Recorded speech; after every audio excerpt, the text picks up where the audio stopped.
Kia ora, kia ora. Welcome back to the G-Whit Show, episode number 3. Yes, we've made it through number 1, number 2, on to number 3. And now that we're starting to get a bit of traction, we're getting into the groove of it with this show, I want to put it back to you. Yes, you. If you have anything that you want me to cover, any particular topics, any lessons, anything like that, please let me know down in the comments so I can take that feedback and incorporate it into any future episodes. And the other thing I want to do right before we jump into the show is I want you to check out my shirt. Tāne collection from the Hine collection. Hey, I reckon if the team at the Hine collection checked out their largest orders from Australia, it'd probably be from my missus. She has got drawers full of their gear and she's finally hooked me up. She's finally hooked me up with the Tāne collection. Starting to get my own little set of gears now. Awesome quality, so please check them out. But that's enough from me. Let's get into the show. Let's check out what's happening around Te Aotearoa. Alright, the first story we're looking at today, Māori place names to stay on Met Service website. Now, I think this is a fantastic initiative, plain and simply from the perspective of having the language more and more in your face, which helps to normalise the language throughout society. Now, if we put the controversy of the language aside, there was a point in time when it was strange to see a car on the road.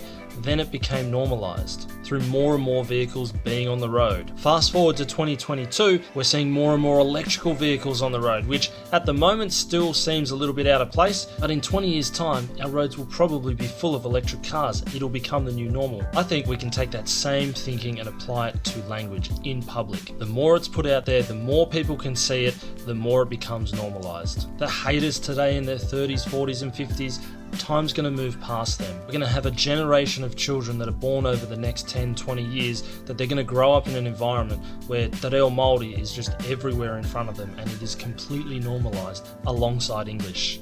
This story, I really don't think it's a big story and I'm only highlighting it because I think it's complete clickbait. The title, Will Disney's Avatar sequel trigger another diversity backlash? And it's true that we do see a lot of backlash, a lot of arguments online about diversity and how it shows itself in entertainment. And I think all this article does is become a precursor to any diversity backlash and just raises it and says, hey, do you think maybe we should have some backlash on this? And it really is pointed at trying to create division, to create tension between two sides of the diversity argument. And at the center of that, unfortunately, is Māori. All because they are somewhat loosely represented, I wouldn't even say represented, in the new Avatar movie.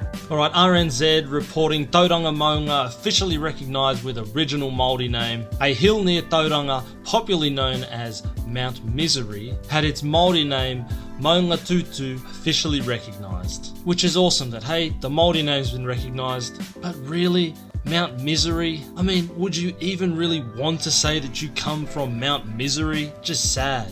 Much rather say I come from Maunga Tutu, not Mount Misery.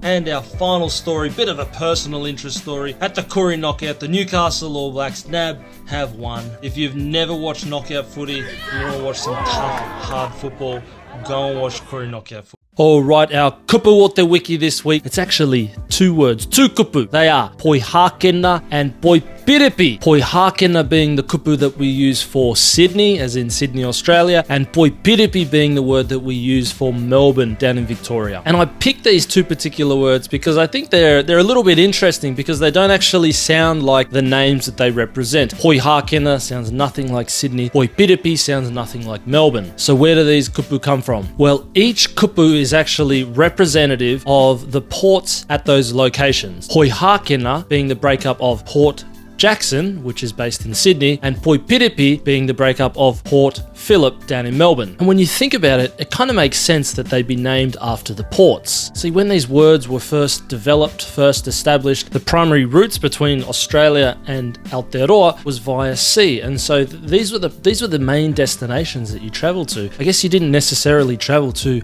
Sydney, you traveled to Port Jackson. You didn't necessarily travel to Melbourne, you traveled to Port Phillip. And in that sense, I think they're kind of a nice little nod back to the colonial days when trade and relations between the two countries were beginning. There obviously comes a whole range of other issues with that. The fact that those words are based around the ports that we would travel between, with shipping being the primary mode of transport, I just think that's kind of nice, kind of nostalgic.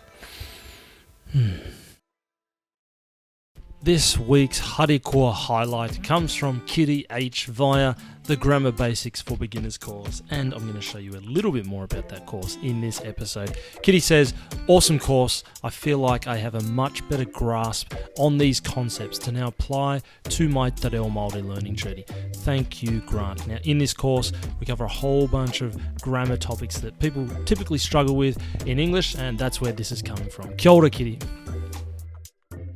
In our pause for pronunciation today, we're going to look at the word kapahaka. And I've picked this word because it is quite a simple word in that it's only got one vowel, that being A, yet it is still a word that I quite often hear butchered. Kapahaka, kapahaka. The fact that there is 4 vowel sounds in there means that it does have a lot of opportunity for it to be butchered up. So for this segment this week, we're going to have a look at kapahaka and how to pronounce it properly. Now, one of the first things that you'll learn with pronunciation in Te Reo Māori is how to pronounce a, e, I, o, u, and it's exactly that.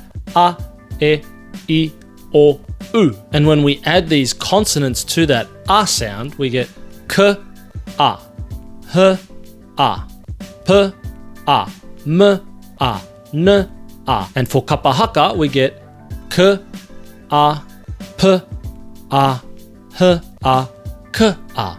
Ka, pa, ha, ka. Kapahaka. Je m'appelle. Je m'appelle. Mais poupou. And so what you want to stress here is that a sound is very consistent. It is uniquely consistent between each of those 4 sounds. Ka, pa, ha, ka. Kapahaka. So if you can focus more on the vowel sounds being consistent, I think you can really start to be able to pull that word together and say it properly. Kapahaka. So for our grammar lesson today, I'm going to jump in and have a look at this free course that I run. You can jump into the link down in the description below and jump on. It's only a couple of clicks. It's a course that I'd put together because I noticed that when trying to teach people about grammar in Te Reo Māori, they didn't have a good grasp on grammar in English, which made it really, really difficult to try and understand grammar contextually between the 2 languages.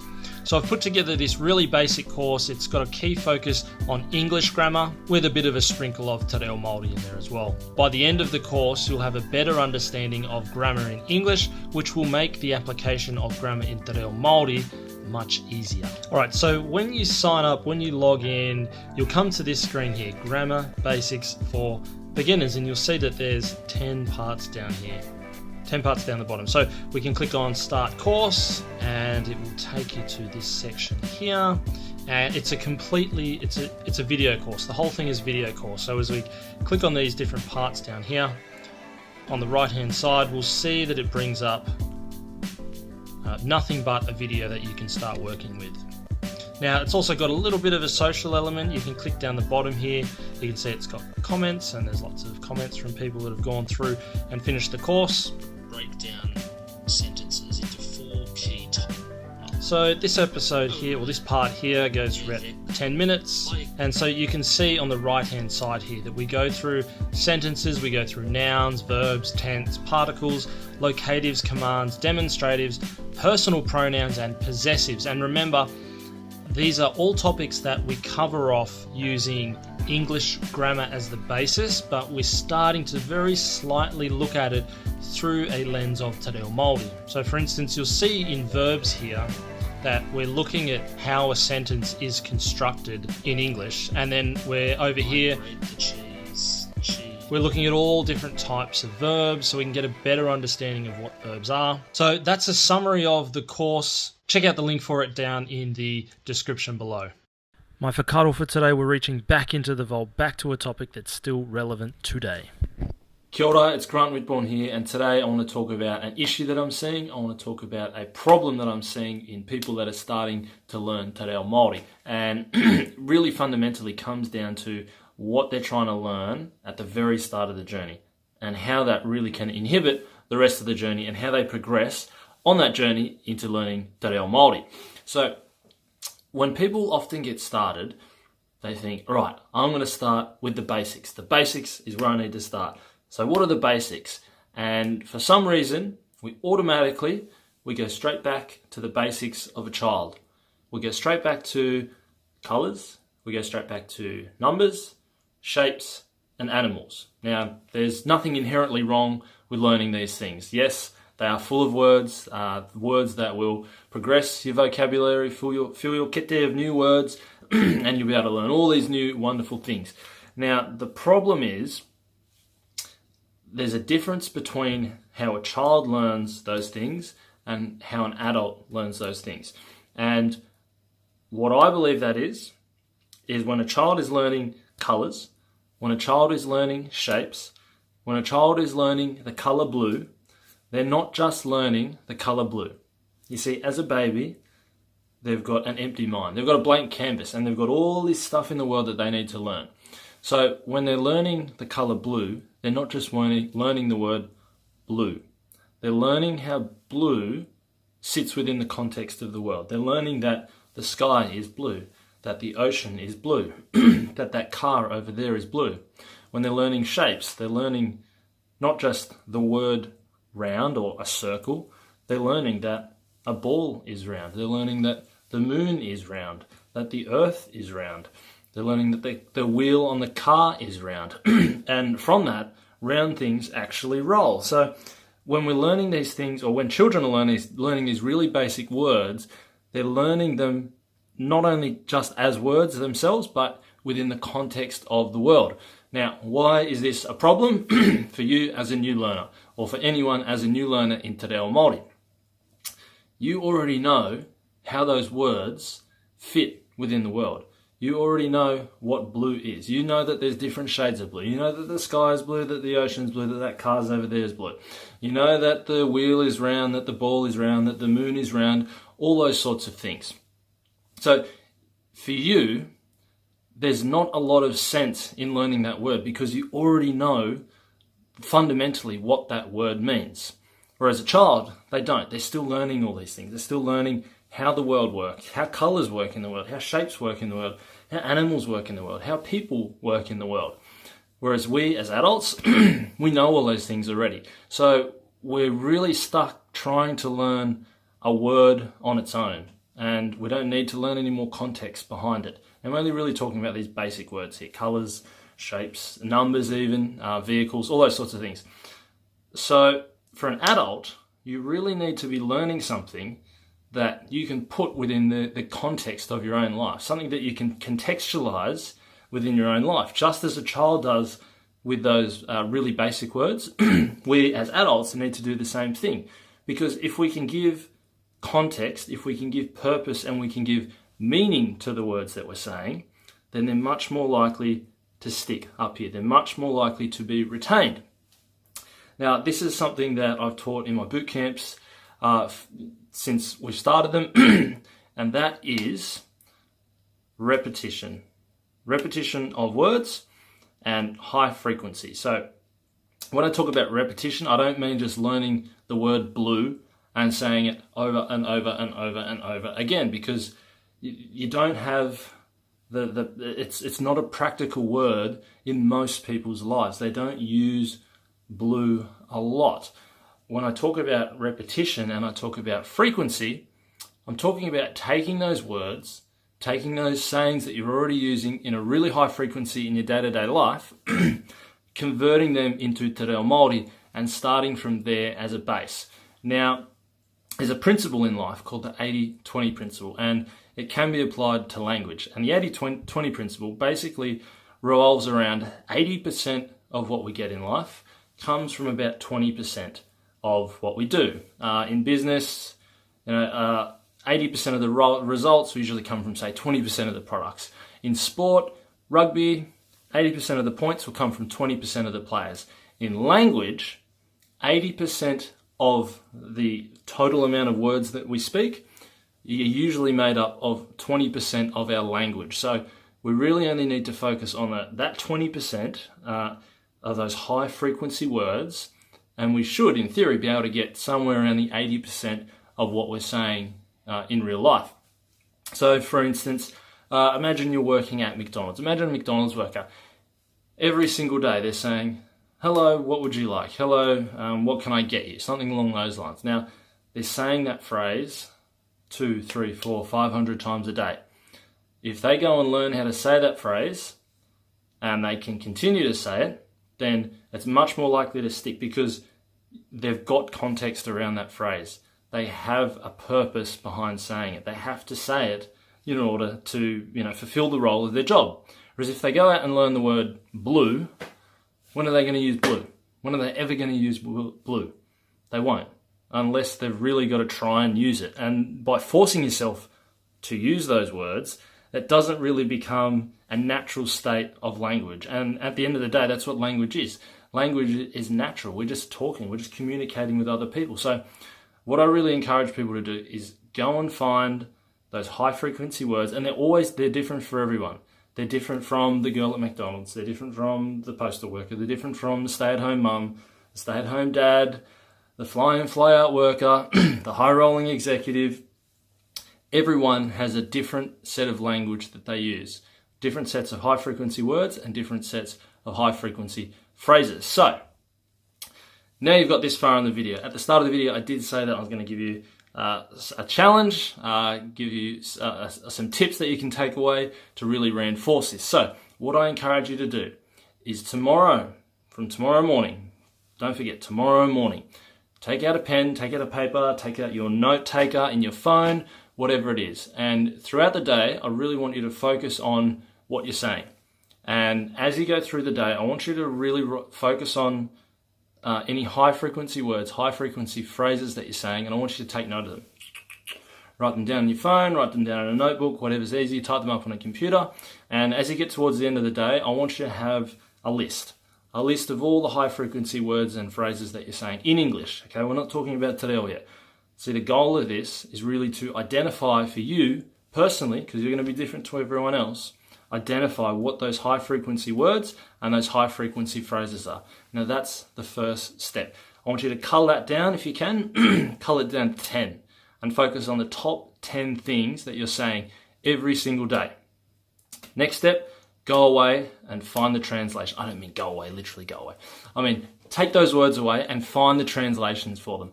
Ask people if you have to. Look up the translations on maoridictionary.co.nz. Ask in Facebook groups. Maybe don't message me because I get lots of different messages and I may not be able to get back to you straight away. Ask whānau, ask friends. Just try and come up with the translations for those words. Then your next goal, your next step, your next action item is to take all those words, take those phrases and start putting them into your daily routine, starting at the highest frequency one. If your highest frequency word is yelling at the kids because you're at home with them all day and you're always telling them stop that or don't do that, start with that. Koe e pena. Don't be like that. Don't do that. Koe e pena. There's your first one if you're a stay-at-home mum. If you're yelling at the kids, koe e pena. That's probably the first one. But yeah, if you've got any others, go away, try and find the translations for them and start implementing them on day 2. So tomorrow morning, you're starting with your list. That's your first step. Cull it down to 10. Get your translations on day 2. Get all those worked out. Don't muck around with it. Then day 3, bang, get into action. Start implementing them as quickly as you can. Write them out if you have to. Put them up on the wall. Put stickers up around the house, reminders, all those sorts of things. Alarms on your phone, whatever you've got to do. You really need to take action with this and really start moving with it. Because if you don't, then it's never going to happen. So that's my tip for today. That's my view on one of the biggest mistakes that people are making these days. And there's my little action tip for how you can rectify it. So thanks for checking out today's video. If you haven't already, do please hit the subscribe button down below, so we can stay in touch, so you can keep up to date with all the new videos that come out. And please let me know all those words down in the comments section. I may not translate them for you, but I would love to hear what all those words are and what those high frequency words and phrases are for you. Our whakatauki this week is one that I think should provide you with a lot of inspiration, motivation, and something that you could strive to attain. He tangata kei uta, he tangata kei tai. A man ashore, a man at sea. And the description goes on to say, a man of all seasons, a man who can cope with anything.